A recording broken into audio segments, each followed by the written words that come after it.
गौरी पुत्र गणेश भगवान की जय। जय श्री कृष्णा। राधे राधे। जय माता दी। आज मैं आपको शुक्रवार व्रत में सुनी जाने वाली माता संतोषी की व्रत कथा सुनाने जा रही हूँ। तो आप सभी लोग बड़ी ही श्रद्धा और प्रसन्न चित मन से इस कथा को पूरा अवश्य सुने। शुक्रवार के दिन माँ संतोषी का व्रत पूजन किया जाता है। इस पूजा के दौरान माता की आरती, पूजा तथा अंत में माता की कथा सुनी जाती है। तो आइए सुनते हैं शुक्रवार के दिन सुनी जाने वाली माता संतोषी की व्रत कथा। संतोषी माता की व्रत कथा इस प्रकार है। एक बुढ़िया थी, उसके 7 बेटे थे। 6 बेटे कमाने वाले थे जबकि एक निकम्मा था। बुढ़िया 6 बेटों की रसोई बनाती, भोजन कराती और उनमें से जो कुछ झूठन बचती वह 7वें को देती थी। एक दिन वह अपनी पत्नी से बोला, देखो मेरी माँ को मुझ पर कितना प्रेम है। वह बोली, क्यों नहीं, सबका झूठन जो तुमको खिलाती है। वह बोला, ऐसा नहीं हो सकता, मैं जब तक अपनी आंखों से ना देख लूं नहीं मान सकता। बहू हंसकर बोली, देख लोगे तब तो मानोगे। कुछ दिन बाद त्योहार आया। घर में 7 प्रकार के भोजन और चूरमे के लड्डू बने। वह जांचने को सिर दुखाने का बहाना कर पतला वस्त्र सिर पर ओढ़कर रसोई में सो गया। वह कपड़े में से सब देख रहा था। चाहो भाई भोजन करने आए। उसने देखा माँ ने उनके लिए सुंदर आसन बिछा, नाना प्रकार की रसोई परोसी और आग्रह करके उन्हें जिमाया। वह देखता रहा। चाहो भोजन करके उठे तब माँ ने उनकी झूठी थालियों में से लड्डुओं के टुकड़े उठाकर एक लड्डू बनाया। झूठन साफ कर बुढ़िया माँ ने उसे पुकारा, बेटा चाहो भाई भोजन कर गए, अब तू ही बाकी है, उठ, तू कब खाएगा। वह कहने लगा, माँ मुझे भोजन नहीं करना, अब मैं परदेश जा रहा हूँ। माँ ने कहा, कल जाता हो तो आज ही चला जा। वह बोला, हाँ आज ही जा रहा हूँ। यह कहकर वह घर से निकल गया। उसे चलते समय अपनी पत्नी की याद आई।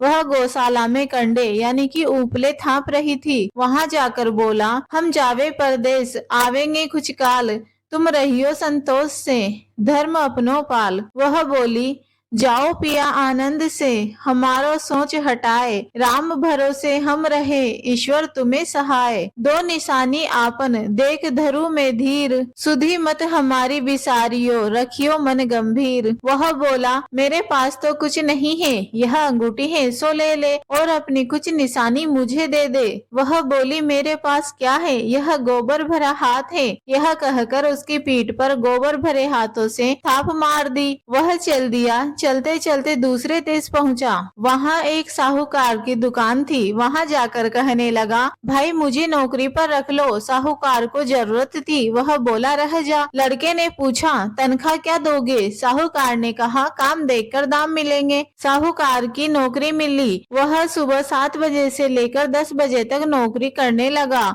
कुछ दिनों में दुकान का सारा लेन देन, हिसाब किताब, ग्राहकों को माल बेचना, सारा काम करने लगा। साहूकार के 7 से 8 नौकर थे। वे सब चक्कर खाने लगे। यह तो बहुत होशियार बन गया, यह तो बहुत होशियार बन गया। सेठ ने भी काम देखा और 3 महीने में ही उसे आधी मुनाफे का हिस्सेदार बना लिया। वह कुछ वर्ष में ही नामी सेठ बन गया और मालिक सारा कारोबार उस पर छोड़कर चला गया। इधर उसकी पत्नी को सास ससुर दुख देने लगे। सारी गृहस्थी का काम करा के उसे लकड़ी लेने जंगल में भेजते। इस बीच घर के आटे से जो भूसी निकलती थी उसकी रोटी बनाकर रख दी जाती और फूटे नारियल की नारियली में पानी। एक दिन वह लकड़ी लेने जा रही थी। रास्ते में बहुत सी स्त्रियां संतोषी माता का व्रत करती दिखाई दी। वह वहाँ खड़ी होकर कथा सुनने लगी और पूछा, बहनों तुम किस देवता का व्रत करती हो और उसके करने से क्या फल मिलता है। यदि तुम इस व्रत का विधान मुझे समझा कर कहोगे तो तुम्हारा बड़ा एहसान मानूंगी। तब उनमें से एक स्त्री बोली, सुनो, यह संतोषी माता का व्रत है। इसके करने से निर्धनता, दरिद्रता का नाश होता है और जो कुछ भी मन में कामना हो सब माता संतोषी की कृपा से पूरी होती है। तब उसने उससे व्रत की विधि पूछी। वह भक्तिनी स्त्री बोली, 1.25 आने का गुड़ चना लेना, इच्छा हो तो 5.25 आने का लेना या 1.25 रुपए का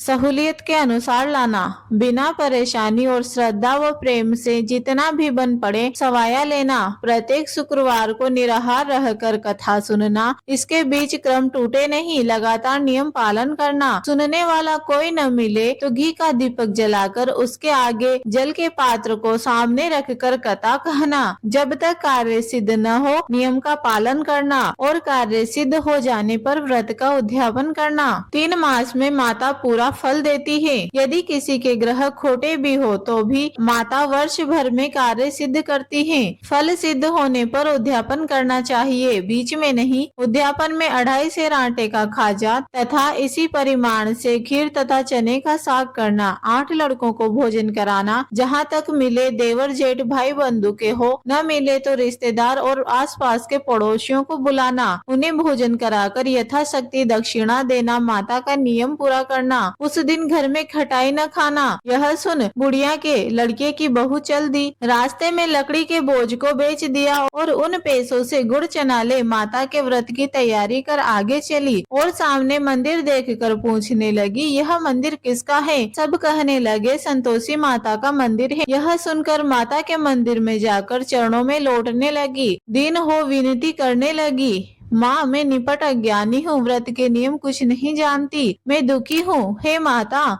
जगत जननी मेरा दुख दूर कर, मैं तेरी शरण में हूँ। माता को दया आई। एक शुक्रवार बीता कि दूसरे को उसके पति का पत्र आया और तीसरे शुक्रवार को उसका भेजा हुआ पैसा पहुँचा। यह देख जेठ जिठानी मुंह सिकोड़ने लगे, लड़के ताने देने लगे, काकी के पास पत्र आने लगे, रुपया आने लगा, अब तो काकी की खातिर बढ़ेगी। बेचारी सरलता से कहती, भैया कागज आवे रुपया आवे तो हम सबके लिए अच्छा है। ऐसा कहकर आंखों में आंसू भरकर संतोषी माता के मंदिर में आ पहुंची। मातेश्वरी के चरणों में गिरकर रोने लगी, माँ मैंने तुमसे पैसा कब मांगा है? मुझे पैसे से क्या काम है? मुझे तो अपने सुहाग से काम है, मैं तो अपने स्वामी के दर्शन मांगती हूँ। तब माता ने प्रसन्न होकर कहा, जा बेटी तेरा स्वामी आएगा। यह सुनकर खुशी से बावली होकर घर में जा काम करने लगी। अब संतोषी माँ विचार करने लगी, इस भोली पुत्री को मैंने कह तो दिया कि तेरा पति आएगा, लेकिन कैसे?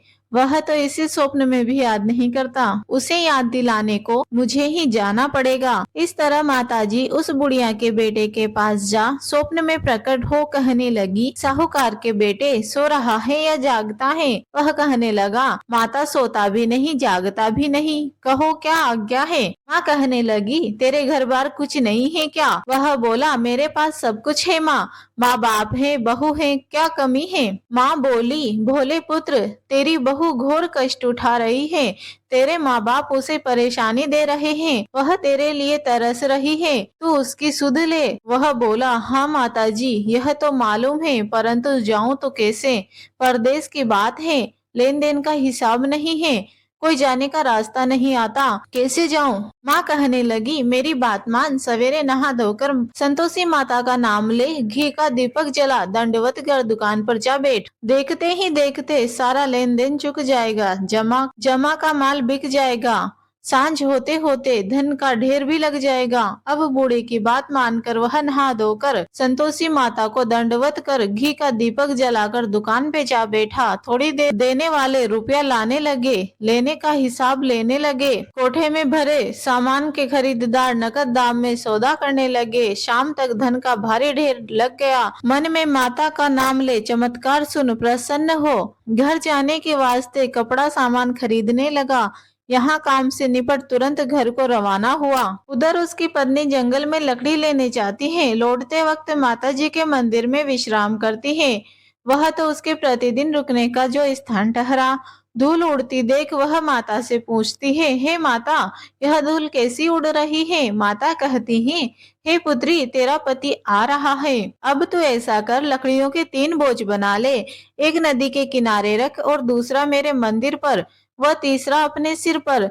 तेरे पति को लकड़ियों का गट्ठर देख मोह पैदा होगा, वह यहाँ रुकेगा, नाश्ता पानी खाकर माँ से मिलने जाएगा। तब तू लकड़ियों का बोझ उठाकर जाना और चौक में गट्ठर डालकर जोर से आवाज लगाना, लो सासू जी, लकड़ियों का गट्ठर लो, भूसी की रोटी दो, नारियल के खेपड़े में पानी दो। आज मेहमान कौन आया है? माताजी से बहुत अच्छा कहकर वह प्रसन्न मन से लकड़ियों के 3 गट्ठर बनाई, एक नदी के किनारे पर और एक माताजी के मंदिर पर रखा। इतने में मुसाफिर आ पहुंचा। सूखी लकड़ियां देखकर उसकी इच्छा उत्पन्न हुई कि हम यहीं पर विश्राम करें और भोजन बनाकर खा पीकर गांव चलें। इसी तरह रुक कर भोजन बना विश्राम करके गांव को गया। सबसे प्रेम से मिला। उसी समय सिर पर लकड़ी का गट्ठर लेकर वह उतावली सी आती है। लकड़ियों का भारी बोझ आंगन में डालकर जोर से 3 आवाजें देती हैं।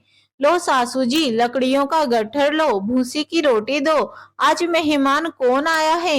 यह सुनकर उसकी सास बाहर आकर अपने दिए हुए कष्टों को भुलाने हेतु कहती है, बहू ऐसा क्यों कहती है? तेरा मालिक ही तो आया है। आ बैठ, मीठा भात खा, भोजन कर, कपड़े गहने पहन। उसकी आवाज सुन उसका पति बाहर आया। अंगूठी देख व्याकुल हो जाता है। माँ से पूछता है, माँ यह कौन है? माँ बोली, बेटा यह तेरी बहू है। जब से तू गया है तब से सारे गांव में भटकती फिरती है। घर का कामकाज कुछ नहीं करती, 4 पहर आकर खा जाती है। वह बोला, ठीक है माँ, मैंने इसे भी देखा है और तुम्हें भी। अब दूसरे घर की चाबी दो, उसमें रहूंगा। माँ बोली, ठीक है, जैसी तेरी मर्जी। तब वह दूसरे मकान की तीसरी मंजिल का कमरा खोलकर सारा सामान जमाया। एक दिन में राजा के जैसे ठाट पाट बन गया। अब क्या था, बहुत सुख भोगने लगी। इतने में शुक्रवार आया। उसने पति से कहा, मुझे संतोषी माता के व्रत का उद्यापन करना है। पति बोला, खुशी से कर लो। वह उद्यापन की तैयारी करने लगी। जिठानी के लड़कों को भोजन के लिए कहने गई। उन्होंने मंजूर किया, परंतु पीछे से जेठानी ने अपने बच्चों को सिखाया, देखो भोजन के समय खटाई जरूर मांगना, जिससे उसका उद्यापन पूरा न हो। लड़के जिमने आए, खीर खाना भरपेट खाया, परंतु बाद में खाते ही कहने लगे, हमें खटाई दो, खीर खाना हमको नहीं भाता, देखकर अरुचि होती है। वह कहने लगी, भाई खटाई किसी को नहीं दी जाएगी, यह संतोषी माता का प्रसाद है। लड़के उठ खड़े हुए, बोले, पैसा लाओ। भोली बहू कुछ नहीं जानती थी, उन्हें पैसे दे दिए। लड़के उसी समय हट करके इमली खटाई ले खाने लगे। यह देखकर बहू पर माताजी ने कोप किया। राजा के दूत उसके पति को पकड़कर ले गए। जेठ जेठानी मन माने वचन कहने लगे, लूट लूट कर धन इकट्ठा कर लाया है, अब सब मालूम पड़ जाएगा जब जेल की मार खाएगा। बहू से यह सहन नहीं हुआ। रोती हुई माताजी के मंदिर गई और कहने लगी, हे माँ, तुमने क्या किया? हंसाकर अब भक्तों को रुलाने लगी। माता बोली, बेटी तूने उद्यापन करके मेरा व्रत भंग किया है। वह कहने लगी, माता मैंने कुछ अपराध किया है, मैंने तो भूल से लड़कों को पैसे दिए थे, मुझे क्षमा करो, मैं फिर तुम्हारा उद्यापन करूंगी। माँ बोली, अब भूल मत करना। वह कहती है, अब भूल नहीं होगी। अब बतलाओ वे कैसे आएंगे? माँ बोली, जा पुत्री, तेरा पति तुझे रास्ते में आता मिलेगा। वह निकली, राह में पति आता मिला। वह पूछने लगी, कहाँ गए थे? वह कहने लगा, इतना धन जो कमाया है उसका टैक्स राजा ने मांगा था, वही भरने गया था। वह प्रसन्न हो बोली, भला हो, अब घर चलो। कुछ दिन बाद फिर शुक्रवार आया। वह बोली, मुझे फिर माता का उद्यापन करना है। पति ने कहा, करो। बहू फिर जेठ के लड़कों को भोजन करने को कहने गई। जेठानी ने 1-2 बातें सुनाई और सब लड़कों को सिखाने लगी, तुम सब लोग पहले खटाई ही मांगना। लड़के भोजन करने से पहले कहने लगे, हमें खीर नहीं खानी, हमारा जी बिगड़ता है, कुछ खटाई खाने को दो। वह बोली, खटाई किसी को नहीं मिलेगी, आना हो तो आओ। वह ब्राह्मण के लड़के लाकर भोजन कराने लगी। यथाशक्ति दक्षिणा की जगह एक एक फल उन्हें दिया। संतोषी माता प्रसन्न हुई। माता की कृपा होते ही 9वें मास में उसके चंद्रमा के समान सुंदर पुत्र प्राप्त हुआ। पुत्र को पाकर प्रतिदिन माता जी के मंदिर जाने लगी। माँ ने सोचा, यह रोज आती है, आज क्यों न इसके घर चलूं। यह विचार कर माता ने भयानक रूप बनाया। गुड़ चने से सना मुख, ऊपर से सुंड के समान होठ, उस पर मक्खियां भिन भिना रही थी। देहली पर पैर रखते ही उसकी सास चिल्लाई, देखो रे, कोई चुड़ैल डाकिन चली आ रही है। लड़कों, इसे भगाओ, नहीं तो किसी को खा जाएगी। लड़के भागने लगे, चिल्लाकर खिड़की बंद कर दी। बहू रोशनदान में से देख रही थी। प्रसन्नता से पगली बन चिल्लाने लगी, आज मेरी माताजी मेरे घर आई है। वह बच्चे को दूध पीने से हटाती है। इतने में सास का क्रोध फूट पड़ता है। वह बोली, क्या उतावली हुई है जो बच्चे को पटक दिया। इतने में माँ के प्रताप से लड़के ही लड़के नजर आने लगे। वह बोली, माँ, मैं जिसका व्रत करती हूँ यह संतोषी माता है। सबने माता जी के चरण पकड़ लिए और विनती कर कहने लगे, हे माता, हम मूर्ख हैं, अज्ञानी हैं, तुम्हारे व्रत की विधि हम नहीं जानते। व्रत भंग कर हमने बड़ा अपराध किया है। जग माता, आप हमारा अपराध क्षमा करो। इस प्रकार माता प्रसन्न हुई। बहू को प्रसन्न हो, जैसा फल दिया वैसा माता सबको दे। जो यह कथा सुने या पढ़े उन सभी के मनोरथ पूर्ण हो। बोलो संतोषी माता की जय। अम्बे मैया की जय। श्यामा गौरी की जय।